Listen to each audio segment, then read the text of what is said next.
Primero, yo acabo de pedirle permiso acá a nuestro fundador y jefe, digamos, centrar lo que voy a decir, no tanto en el tema de la mujer en el mundo de hoy, que es un tema en el cual siempre me muevo, sino ampliarlo y hablar del tema familia, que también es un tema que me convoca, y además celebro el hecho de que Conin también se adjudique esta terminología y quiera hablar de la familia Conin, porque me da la impresión que de la metáfora de la familia a la cual cada uno pertenece de alguna manera, pasar a esta idea de gente que trabaja en conjunto, que se reconoce, que se otorga recíprocamente el reconocimiento por lo que hacen, es un buen camino para entender en qué consiste el trabajo de Conin.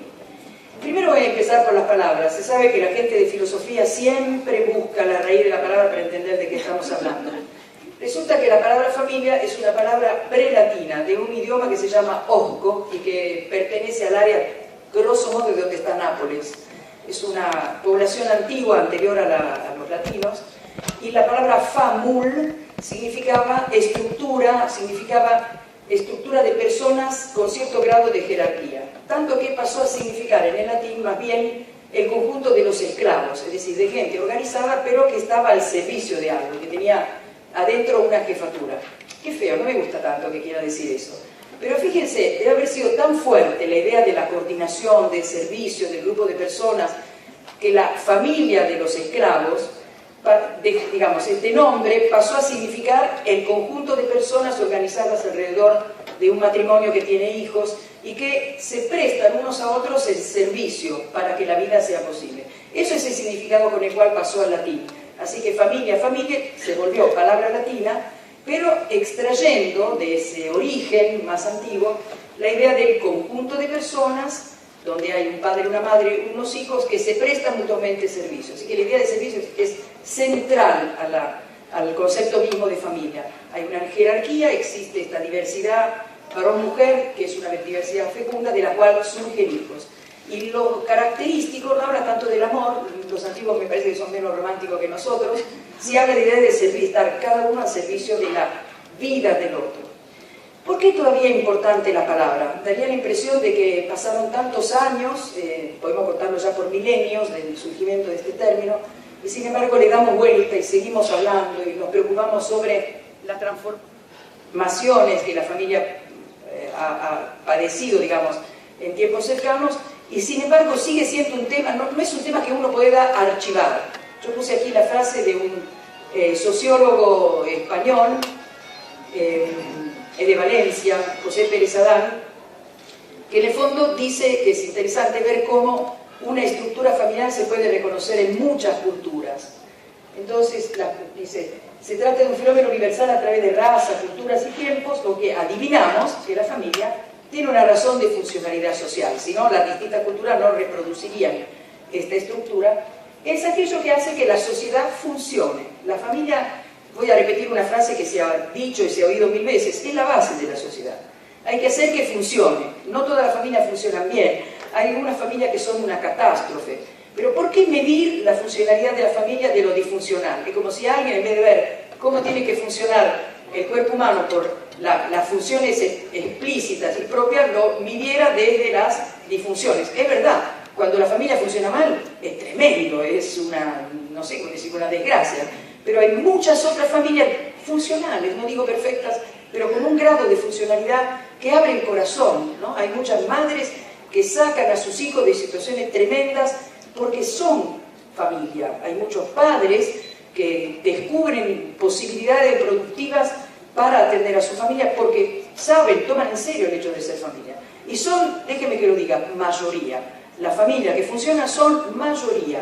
No quiero decir perfectas, digo que funcionan, que es un referente, que es un lugar donde la gente va, descansa, porque es un hogar. Y no interesa tanto la plata, interesa más bien la autenticidad de las relaciones interpersonales. Voy a empezar entonces a decir, si esto es como tiene que funcionar, ¿qué cosa hace que en 2012 haya dificultades para que sobre todo la gente joven decida fundar una familia? ¿Por qué? En un libro que estoy estudiando, que se llama Primero la gente, de Amartya Sen y Bernardo Klicksberg, dice que en Latinoamérica, esto lo dice Klicksberg claramente, hay un enorme porcentaje de renuencia frente a la formación de familias. Entonces, renuencia es decir, quisiéramos, pero no lo hacemos. ¿Por qué razón? Bueno, algunas razones son brutalmente económicas. No ganamos lo suficiente como para independizarnos de nuestros padres, alquilar algo, menos comprar. Y bueno, esas se podrían explicar y se podrían resolver de alguna manera. Pero hay otras que son de carácter, no sé si llamarlo afectivo, psicoafectivo, y es el temor a fracasar. Muchos jóvenes de hoy no se animan a formar una familia porque ven alrededor suyo, quizás en su propia familia, el fracaso conyugal, y eso los aterra. Lo han sufrido muchos de ellos, o ven cómo sufren sus padres, y no quieren darles a sus hijos futuros, hipotéticos, una experiencia tan traumática como lo de una familia que fracasa.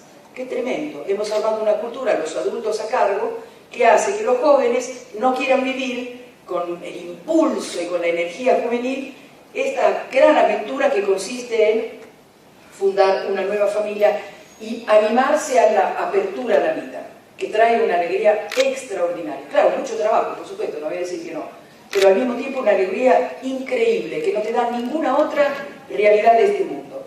Eso hemos hecho a los jóvenes. Bueno, digo, asumo yo mi parte, porque acá soy, no digo la más vieja, pero cuando veo que todos los que son directores, no sé qué, son más jóvenes que yo, quiere decir que ya estoy en una fase reflexiva de la vida. A lo mejor me divierte, ¿no? Diciendo, yo he estudiado filosofía, me viene perfecto. Filósofos demasiado jóvenes, nadie les cree. Yo empiezo a ser creíble, por lo menos. Entonces, voy a analizar qué cosas de nuestra cultura hace tan difícil que los jóvenes se entusiasmen con armar familias. Y vamos a ver algunas cosas. Voy a empezar por abajo, ¿no? Nuevas costumbres sexuales, sí, claramente. En el tiempo remoto, la madurez sexual de un varón y de una mujer eran prácticamente la única necesidad para que empezaran su vida sexual y tuvieran hijos y por lo tanto formaran una familia. En la medida en que la cultura se va haciendo más sofisticada y exija más competencia, se va alejando la madurez sexual hormonal, digámosle, de lo que es la madurez psicoafectiva para que alguien sea capaz de ser madre y de ser padre. Está bien, ese lapso hay que educar de manera tal que uno entienda que se tiene que preparar para poder fundar una buena familia. Las nuevas costumbres sexuales, al permitir una sexualidad, entre comillas, sin consecuencia, por lo menos sin niños a la vista, hace que la sexualidad de elemento unitivo... perdón, me olvidé de decir una cosa. Voy a decir cosas con las cuales algunos de ustedes van a estar de acuerdo y algunos no. Pero resulta que no puedo decir cosas solo genéricas, porque si no nadie va a estar de acuerdo. Entonces, finalmente me descubro la carta, diré algo que está marcado, pero que tiene una cierta lógica. Lo que lo piensan como yo, que se me acerquen y me digan, porque yo voy a reflejar también lo que piensan distinto en algún momento. Entonces, la nueva sexualidad, en el fondo, dejó de ser un elemento unitivo y se transformó en una especie de derecho individual. Y no lo invento yo, no es que yo malignamente pienso que es así. Leyendo los considerandos de una ley, la ley de paternidad responsable, creo que después salió con otro nombre, uno de los considerandos decía: considerando que toda persona tiene derecho a una vida sexual plena, lo cual me sorprende, porque el derecho de una vida sexual plena nunca puede ser un derecho de un individuo, dado que la sexualidad es, por antonomasia, ese tipo de actividad que une a otro. Así que no creo que una ley te pueda garantizar que uno haga ejercicio de su sexualidad plena. Me parece realmente ridículo que alguien pueda haberlo pensado en esos términos. Pero esa mentalidad ya entró, la sexualidad como un derecho individual. Cuando es así, se rompe ese lazo mágico y fuerte que hace de la sexualidad, no despojada de los otros aspectos humanos, pero también de la sexualidad, un elemento unitivo extraordinario, que, digamos, permite al varón y a la mujer animarse a esta aventura tan audaz que es unir su vida a la del que el filósofo Emmanuel Levinas define como absolutamente otro. No hay nadie absolutamente otro para el varón como la mujer, y esta frase se puede revertir: y no hay nadie tan absolutamente otra para el varón como, bueno, al revés, dije, para la mujer el varón, ¿se entendió, no? ¿Qué cosa hace que yo sea tan audaz, que llegue a unir mi vida a un ser que es absolutamente otro, que piensa distinto, que hace unos razonamientos, que vaya uno a saber por dónde pasaron, y sin embargo me enamoro y me parece que es lo mejor del mundo, y me uno? Hay algo fuerte, poderoso en nosotros que hace que uno establezca ese puente. Y ese puente audaz, extraordinario y misterioso, además es el puente por el cual se crea la nueva vida humana. Extraordinario. Hasta aquí todo bien. La cultura que ha hecho, ha cortado ese puente, ha hecho de la sexualidad una expresión individual, en la cual lo más importante es este polo, no el otro es ocasional. A veces uno se enamora y cree que para siempre, pero resulta que ya de antemano sabe que no hay que llevarle el apunte. Te quiero para siempre por ahora, dicen muchos. Y ahí hemos cortado las raíces de esa posibilidad de una vida de a dos y de a tres, de a cuatro, de a cinco, según, digamos, la vida nos regale. La hemos cortado. Parece imposible. Los jóvenes, para no engañarse, se han vuelto escépticos. Y algunos hasta cínicos. Muy a su pesar.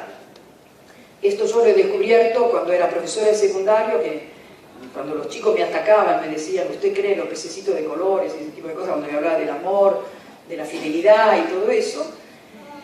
Después de haber hablado diciendo, bueno, fenómeno, yo asumo mi punto de vista, yo le digo, como por ahí me dijo, a ver, díganos, háganos el relato entero. Yo les hice el relato entero, se reían, el timbre me salvó, finalmente salieron. Y después entraron 4, que eran parejitas primaverales. De primavera, porque la primavera, yo me di cuenta que en primavera se enamoran más frecuentemente que en las otras estaciones del año. Y uno de ellos, un chico muy inteligente, muy sensible, me dijo, nos encantó lo que usted dijo. Lo que pasa es que para vivir así en noviazgo hay que estar de acuerdo. Bueno, sí, claro. Yo diría que el noviazgo es ese periodo de preparación para fundar una familia en la cual él y ella se ponen de acuerdo, ¿no? Y con idas y vueltas. Pero es un periodo en donde hay un conocimiento y tiene una finalidad propia, ¿no?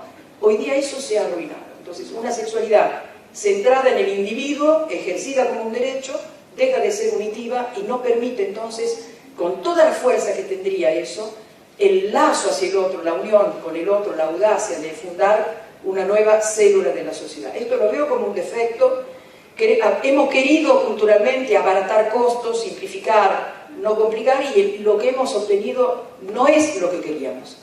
Se quería gente más libre, más consciente, más responsable, que no tuviera hijos que no hubiera planificado o deseado, y hemos producido a gente esterilizada en su propia mente y que ya no cree que el amor puede ser duradero, sino que cree en el enamoramiento porque es un estado extraordinario de exaltación, pero todo lo que viene después lo desprecia o lo cree simplemente como una anticipación del derrumbe, ¿no? Y no ve cómo sigue la historia. Y muchos adultos le están dando a los jóvenes esta imagen de un amor que es simplemente un barniz que te hace tolerable la dureza de la vida y que dura un tiempo corto, y por lo tanto muchos adultos envidian en los jóvenes su capacidad de enamorarse y imitan esta capacidad de enamorarse, la quieren prolongar, pero claro, en historias sucesivas que van lentamente secando su propia capacidad de amar.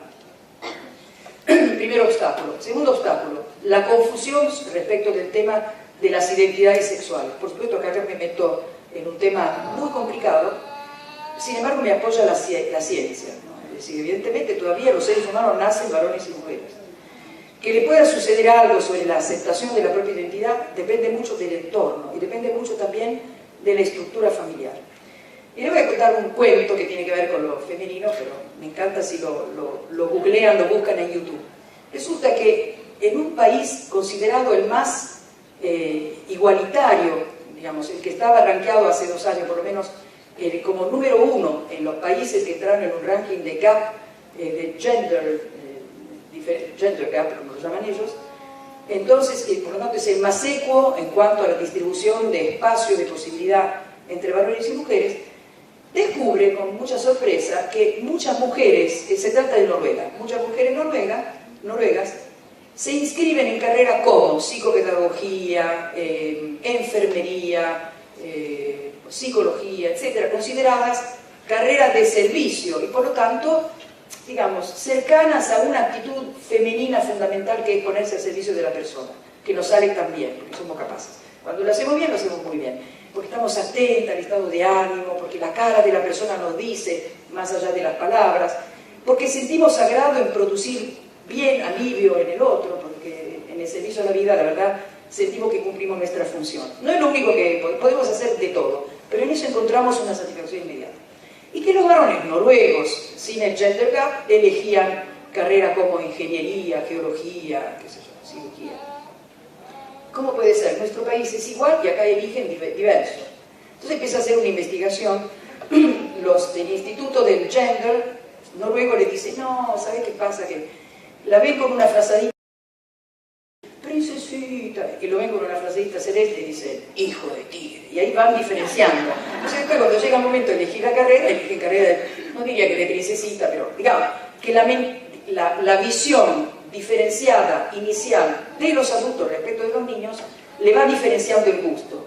Bueno, entonces él empieza a investigar otras fuentes, ¿no? Y resulta que le empiezan a decir que en realidad la diferenciación sexual es un punto evolutivo muy importante. Son los animales más adaptados y más versátiles lo que se reproducen de forma sexual, y en el ser humano, si todavía mantenemos algo de orgullo de nuestra humanidad, no solamente diferencia el tema reproductivo, sino que diferencia también algunos aspectos psicológicos, intelectuales, basados en esta diferencia sexual, que hace que la mujer que tiene cerebro, tenga un cerebro donde los dos hemisferios están conectados por un cuerpo calloso, también es varón, pero el nuestro es un poco más extendido.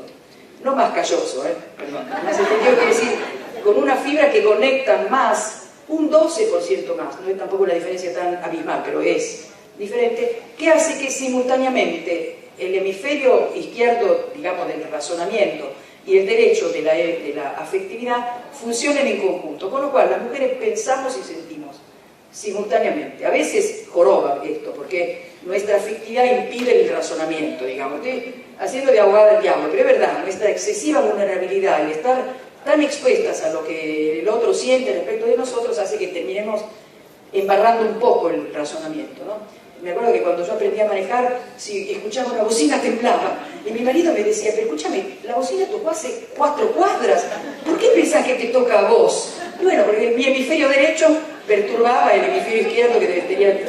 Es un modo de ser, se puede educar y puede funcionar solo del lado positivo. En el varón esos dos hemisferios están unidos por el cuerpo calloso, más reducido, y cuando varones y mujeres son sometidos a pruebas que impliquen la utilización del hemisferio derecho, los varones se le enciende el derecho, en las mujeres se le encienden siempre los dos, cuando el izquierdo, etcétera, etcétera. Entonces, evidentemente, es un tipo de funcionamiento más acentuado en mujeres. Tampoco es una diferencia radical, pero es más acentuada en mujeres esta mezcla. Esa diferenciación, apoyada en la diferencia sexual, según esta estudiosa inglesa, que no me acuerdo el nombre, era simplemente la expresión de una especialización muy útil, porque la capacidad femenina de deletrear el estado de ánimo del otro la hace mucho más apta para atender el estado inclusive de salud. Les voy a contar un episodio. Yo tuve una chica, una de mis bebitas, a los 6 meses tuvo meningitis. Yo no sabía que tenía meningitis, me parecía que tenía un poquito de fiebre y vomitaba, pero yo le veía mala cara, es decir, no soy médica, y sin embargo no era un malestar, era un malestar como de sufrimiento, había algo, una expresión de sufrimiento. Entonces una amiga que estaba en ese momento conmigo me dijo, mira, yo me quedo con los otros, llevarla. Yo digo, le veo algo raro, le veo sufrimiento. Llegué, bueno, por supuesto la diagnosticaron tempranamente, me acuerdo que cuando la apoyó en la camilla y le hizo este gesto de ver si doblaba, ahí me di cuenta. Le dije, no. Y ella, la médica, me dijo, sí. Bueno, déjame hacerle la punción. Perdón, volvemos al tema. Lo que yo vi, no vi solo los síntomas, sino vi la cara, ¿no? Y lo mismo pasó una de mis sobrinas que tenía dolores abdominales tremendos, estaba en Estados Unidos, le hicieron toda la análisis, no tiene apendicitis, no tiene esto, no tiene nada. Cuando finalmente la vio una médica, dijo, sí, pero está sufriendo. Y bueno, descubrieron que tenía un quiste ovárico que le había producido una hemorragia, que todavía no se notaba ni en la ecografía ni nada. Esto para decir, somos buenas en detectar algo más, el estado de ánimo de la persona, en comprender lo que se llama la comunicación no verbal. Y eso es muy bueno, porque estamos en contacto con gente que no habla, y esa captación la puede desarrollar un varón. A nosotros nos viene ya con el kit de nacimiento, inmediatamente lo vemos. Es un pelotazo en contra porque a veces la gente tiene cara enojada de otra cosa y no con nosotros. Y ahí dicen, ¿por qué me mira así? Por otra cosa, ¿no?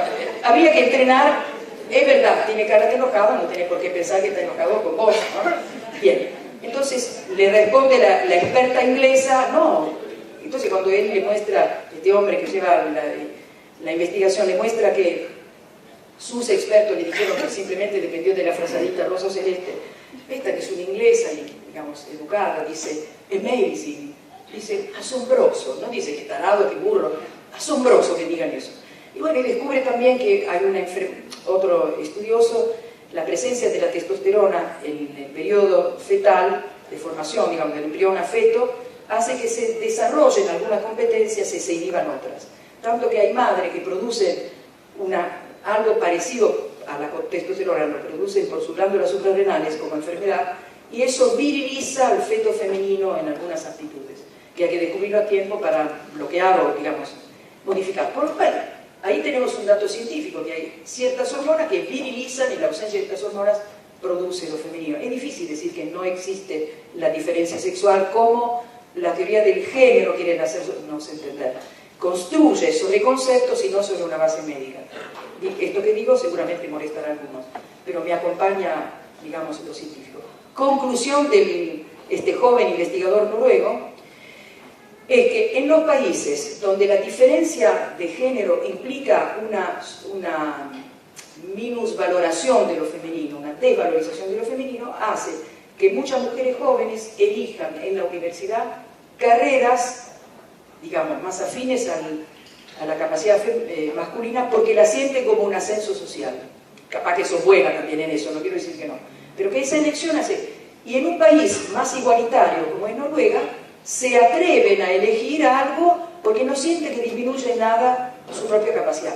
Esto se lo propongo no como una cosa dogmática, sino como una tendencia. Es decir, probablemente tenemos algunos aspectos que nos hacen más capaces de una cosa que de otra. Tenemos una plataforma de igualdades importante, pero también esta diversidad sirve. Y la diversidad y la familia sirve para amplificar nuestras capacidades. Una familia como conjunción de gente diversa y con estas especialidades hace más amplio el espectro de las intervenciones de los adultos respecto de los niños, además de ser fecundo.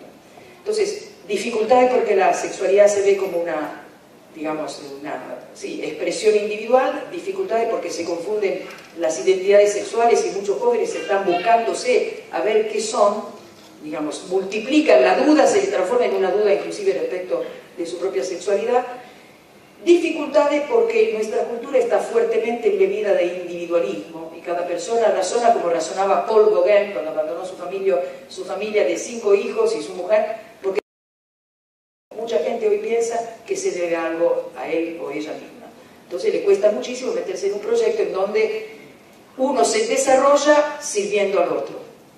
Y sin embargo, hay que decir que la adultez consiste en eso, en comprender alegremente que una vida tiene sentido cuando uno descubre que su propia capacidad impacta positivamente en los demás. Y ahí, digamos, todo el tiempo que pasa haciendo cosas para los demás no es un tiempo que pierde, sino es el tiempo en el cual desarrolla plenamente su ser.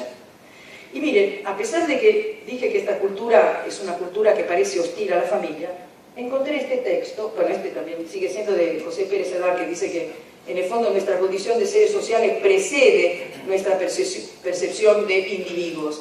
Primero, existimos donde la gente nos atiende, si nadie nos atendiera nos moriríamos, es clarísimo, ¿no? La fase inicial de la vida humana implica que otros se hagan cargo. Por lo tanto, implica esta condición de seres sociales. Precede nuestra autoconciencia como individuo. Es interesante, ¿no?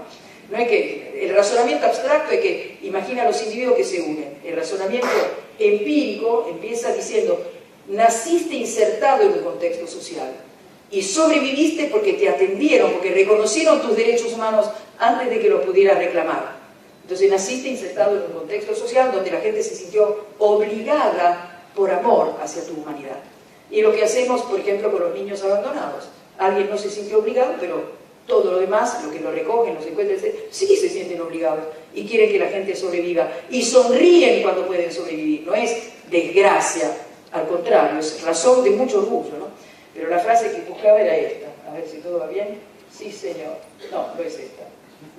Sí, señor, es esta. Luc Ferry es un filósofo francés, joven quiere decir que es más chico que yo, digamos, para entenderlo, que ha sido ministro de la Juventud entre 2004 y 2006, ateo, ex-marxista, Foucaultiano en este momento, y dice esta frase tan asombrosa: más allá de las apariencias engañosas, el único espacio social que en los últimos 2 siglos ha ganado profundidad, intensidad y riqueza es el que mantiene mantiene unidas las generaciones en el seno de la familia. Pero ¿cómo un hombre con esas ideas filosóficas, sin ninguna apoyatura de tipo religioso, puede decir algo tan positivo respecto de la familia? Y lo dice en un libro interesante, un libro breve, que se llama Familias las amo, haciéndole el verso a un texto de Egipto que decía familias las odio, le hace una paráfrasis. Entonces él empieza a decir que es una buena época para formar familias. Primero porque es la época en la cual la gente sí se casa solo por amor. Está bueno. No se casa por una cuestión social, presión social, no se casa para cubrir un nacimiento fuera de la familia, no se casa por cuestiones dinásticas, lo hacen muy pocos en casas reinantes residuales de Europa, pero por ejemplo en la Escandinavia ya ni siquiera hay cuestiones de nobleza de por medio, así que la gente hoy se casa por amor. Buen comienzo. También dice, es una época en la cual los papás varones se hacen cargo de los hijos mucho más que otras épocas en donde procreaban y no se hacían cargo. Y menciona algunos tipos muy importantes, por ejemplo, Jean-Jacques Rousseau, que ha tenido 5 hijos y los puso en orfelinato porque no se podía hacer cargo de ellos. Ya le dije el ejemplo de Paul Gauguin, que también se fue a pintar a Polinesia porque se debía algo a él mismo y dejó los 5 hijos a la buena de Dios, y con una madre muy pobre. También parece que Hegel tuvo 2 hijos con la que le alquilaba los cuartos donde vivía, pero claramente, metido en idea absoluta, no se hizo cargo de ellos. Tiene varios ejemplos de franceses y no franceses famosos que no se hicieron cargo de sus hijos. Así que nos casamos por amor, la gente, los varones, y las mujeres ya lo hacían de antes, los varones también se hacen cargo de los hijos. Y la tercera cosa que dice, hoy día la edilicia construye casas pensando en la intimidad conyugal. Antes eran casonas con grandes cuartos y no necesariamente había un cuarto destinado a la vida conyugal, ¿no? Esto nunca lo había pensado porque se ve que soy más moderna de lo que él describe, pero quizás haya casa de campo donde, sí, qué sé yo, había dormitorios y no había tanta intimidad. Entonces él habla en favor de las familias y también dice que es el último espacio sagrado que le ha creado a las personas, el último refugio de lo sagrado. Es un lugar que no se tiene que tocar, un lugar en donde uno, digamos, regenera sus energías, porque es un lugar en donde cada persona es aceptada por lo que es. No tiene que ser nada extraordinario para ser querida en el seno de la familia, porque ha sido vista desde su comienzo. Entonces, esa vida es una vida preciosa, es una vida en la cual, si el padre y la madre hacen medianamente bien su trabajo, una vida en la que se les reconocen los aspectos positivos, se van atenuando los aspectos negativos, se los justificas, se los entrena, se trata de que sean superados, ¿no? Por eso dice, un espacio sagrado. Y dice él, esta vida privada será objeto, ya tiene que serlo, de las políticas públicas del mañana. Porque si no hay familias, tampoco hay personas. Entonces, para que las personas interactúen de una manera adecuada, es necesario que la familia haya hecho un trabajo en eso. Y acá yo me voy a remitir de nuevo a una estadística que viene de estudios del CEPAL, por ejemplo, y otros estudios sobre Latinoamérica, que dice que todas las medidas que han tomado contra las maras y otras pandillas criminales de jóvenes, todas las medidas represivas, encarcelarlos o en algunos casos ejecutarlos, darle a la policía más amplitud de intervención, han fracasado. El único país que parece haber implementado una medida que no fracasaron ha sido Guatemala, que ha tratado de reeducar y reinsertar en la sociedad a los jóvenes metidos en estas pandillas. Pero también, dice Klicksberg en este caso, uno de los procedimientos que podría evitar que los jóvenes entren en pandilla es reforzar la estructura familiar. Porque hay un estudio complementario que dice que en Latinoamérica la entidad considerada más confiable por los jóvenes latinoamericanos es la familia. Y dentro de familia, la mamá. La mamá es mencionada como el ser en el cual más se puede confiar, ¿no? Y van aumentando. Aparentemente son los hermanos bolivianos los que dicen en un joven, ¿no? En un 92% que el ser más confiable de su existencia es la madre. Es bueno eso, quiere decir, el lazo materno es un lazo fuerte. Si lográramos reforzar el lazo paterno, hacer que los hombres se responsabilicen activamente de su capacidad procreativa, tendríamos a jóvenes que tengan referentes masculinos y femeninos en su vida y que se sientan reconocidos y arraigados, y eso le quite razones por las cuales entran en las malas. una de las razones mencionadas de por qué han entrado en las maras es porque es el único lugar donde han sido aceptados y reconocidos. Tremendo, ¿no? Entonces, cuando fracasa el proyecto familiar, los jóvenes se ven expulsados y, curiosamente, buscan la libertad en una pertenencia a veces muy abusiva. Qué curioso, ¿no? Son libres de someterse a la voluntad de otro, que no es su padre, no es su madre, y que les impone un tipo de tareas que en el fondo son tremendamente peligrosas, además de ser, digamos, una transgresión gravísima de las leyes del lugar donde viven. Así que, de nuevo, la familia es posible y la familia es necesaria. Y lo familiar uno lo lleva puesto.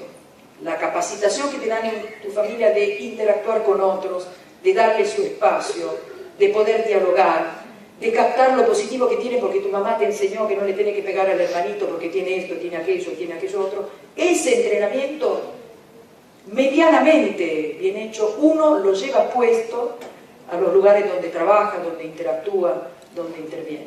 Entonces, la debilidad de la familia, esta especie de ficción en la cual vivimos, que, digamos, la familia es en camino de una formación social en camino de extensión, es drásticamente desmentida por estas duras realidades sociales, donde la familia pierde su función.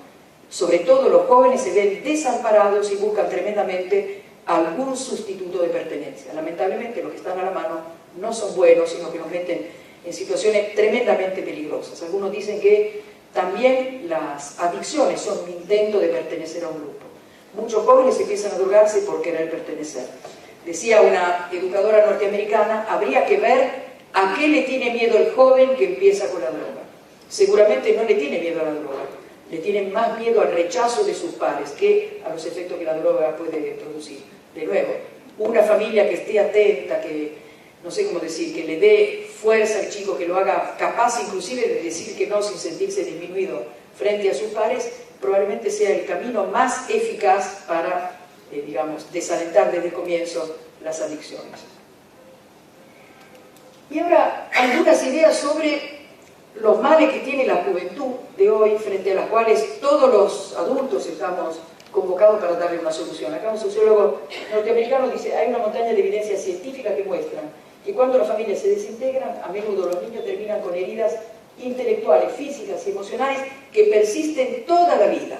Si uno tiene la desgracia de pertenecer a una familia que se digregue, bueno, que trate de apoyarse en alguien que le dé seguridad, que continúe los afectos, que sienta que por lo menos el lazo con la madre y con el padre continúa a pesar de eso. Eso es lo que podemos hacer. Pero si hay jóvenes presentes, antes de aceptar que la familia fracasa, piensen que ustedes le pueden evitar a sus futuros hijos o actuales hijos este sufrimiento, este tipo de heridas. Trabajen para que su familia funcione. Sepan que el amor dura más allá del enamoramiento, que hay picos y valles, como decía un estudioso. Hay momentos de exaltación, hay momentos duros, áridos, y hay que seguir adelante porque uno sabe que está metido en un proyecto bueno. Y después vuelve a subir. Y al contrario de cómo es la computadora, que los niveles superiores son más difíciles que los precedentes, en la vida conyugal es todo lo contrario. Cuando uno sube a nivel superior y dice, mira, lo hemos superado, ¿no? Qué fortalecido, ¿no? Qué capaces de enfrentar dificultades se siente un matrimonio cuando superó ciertas fases iniciales de aridez, de incomprensión, de hostilidad, ¿no? Eso creo que los jóvenes necesitan saber. El mismo sociólogo dice, estamos hablando de problemas de droga, crisis en la educación, embarazos adolescentes, criminalidad juvenil. Todas estas enfermedades apuntan predominantemente hacia una única fuente, familia destruida. Es decir, los males de nuestra sociedad pueden prevenirse favoreciendo la formación de buenas familias y reemplazando la ausencia de lazos familiares en las personas que por algunas circunstancias de la vida no lo tienen. Ya lo hacemos. El tema de la adopción es eso. Devolverle al chico que por X razones no es criado por sus padres, un padre y una madre que lo reciban, que lo estimulen, que reconozcan los aspectos positivos que tienen, que lo eduquen, que lo dejen bien pertrecho para su vida adulta y que estén siempre presentes, que estén siempre ahí cerca. Me contó una madre adoptiva, me lo dijo llorando, que su hija adoptada de 20 años, desde los 16 años quería conocer a su madre y por tanto hizo toda una investigación, la ley argentina de adopción lo permite, y iba a conocerla. Entonces me preguntó si la tenía que acompañar. Digo, ¿a conocer a la madre? No, no podés ir, porque es una cosa muy, muy íntima, ¿no? Y ella te va a sentir como un censor. Pero era en otra ciudad. Digo, bueno, acompañarla, quédate en el hotel. Y me volví a encontrar con ella y parece que, bueno, es lógico que uno quiera saber de dónde nació, es lógico, es un derecho humano a la propia identidad, ¿no? Bueno, que la chica vio eso y volvió, lloró mucho y después le dijo, entendí que vos sos mi mamá. Impresionante, ¿no? Esto que quiere decir, no solamente con esta cosa, ¿esto qué quiere decir? Que es posible reparar los lazos familiares que por alguna razón están rotos. Es posible, todo lo podemos hacer. Podríamos decir que todo adulto varón, toda adulta mujer, somos potencialmente padres y madres, potencialmente y actualmente, porque ejercemos un cierto grado de paternidad y maternidad. Por eso una mujer que no tiene hijos ejerce su maternidad, un varón que no tiene hijos ejerce su paternidad si asume este rol activo con los jóvenes. Y hay muchos que son padres así, sustitutos, ¿no? De padres y madres, eso es muy bueno. Pero como ven, el esquema familiar va con nosotros, no estamos mirando una familia que se destruye, estamos tratando de reparar los defectos que pueda llegar a tener, y eso es buenísimo. Hablar de la familia con y decir que aquí también se cumplen esos roles extendidos. Si la sociedad fuera una gran familia, la sociedad funcionaría mucho mejor, es claro que es así. Bueno, de nuevo, en el mismo sentido, el mejor programa antipobreza es eso, reforzar la familia. Entonces, no estamos hablando de algo anticuado, no de algo del pasado, porque la familia, como es un cuerpo vivo, tiene una capacidad de adaptación y de respuesta frente a las nuevas dificultades. Es así. Se adapta enormemente. Ahora tenemos el tema del doble trabajo, trabaja él, trabaja ella, no se entiende bien quién es el proveedor o los dos son proveedores. Perfecto, pues eso puede funcionar. No deje en banda a la familia, haga que eso funcione y que la familia también. Repartan distinto la tarea, guarden un tiempo para su familia, ¿no? Este es el tema que estoy estudiando ahora y resulta que en una investigación amplia en 10 países latinoamericanos se descubrió que cuando aumenta el tiempo de dedicación a la familia, aumenta en 15 puntos porcentuales la satisfacción laboral. Bueno, algunos pícaros dicen porque cuando ven lo que es la familia prefieren trabajar. Esta es una rápida interpretación. Una interpretación más sutil es que cuando uno siente que su vida está en armonía, que tiene tiempo, además de trabajar fuera de su casa, para dedicarle a su familia, su vida está más en orden y también aprecia más lo que recibe como aspecto positivo del trabajo. Esto es interesante. En la medida en que la mujer que entra al mundo del trabajo lo renueva, haciendo presente haciendo presentes en el trabajo todos los ámbitos de la vida humana, va a cambiar la idea de éxito. Y en vez de ser un éxito unilateral de desarrollo de algunas competencias, el éxito de una persona va a ser una vida en armonía, donde cumplimos los unos frente a los otros esas tareas de servicio, de acogimiento, de apuntalamiento, de reconocimiento y de estímulo para las cuales estamos hechos. Que en el fondo estamos diciendo que esas son las funciones de la familia. Yo lo veo posible, en los últimos minutos voy a decir esto, voy a usar una frase de Juan Pablo II, que no es una frase, si bien sabemos que es un papa, no es una frase solo de uso religioso. La familia posee vínculos vitales y orgánicos con la sociedad, porque constituye su fundamento y alimento continuo mediante su función de servicio de la vida. En efecto, de la familia nacen los ciudadanos, y estos se encuentran en ella la primera escuela de esas virtudes sociales, que son el alma de la vida y el desarrollo de la sociedad misma. La familia cumple una función social, no es solo de puertas adentro. De la familia salen las nuevas personas, los nuevos ciudadanos, los nuevos trabajadores, los nuevos usuarios, clientes, los nuevos padres y madres. Así que la familia no se encierra, sino que todo lo contrario, se abre al mundo. De la familia también nace el mundo. ¿De dónde saco la fuerza? De aquí. Entonces, de lo que más estoy orgullosa de mi vida es de esto, ¿no? Que no es absolutamente mérito mío. Tengo muy poco mérito, o sea, algunas noches sin dormir, pero ellos son los que me dan fuerza para seguir adelante. Bueno, muchas gracias.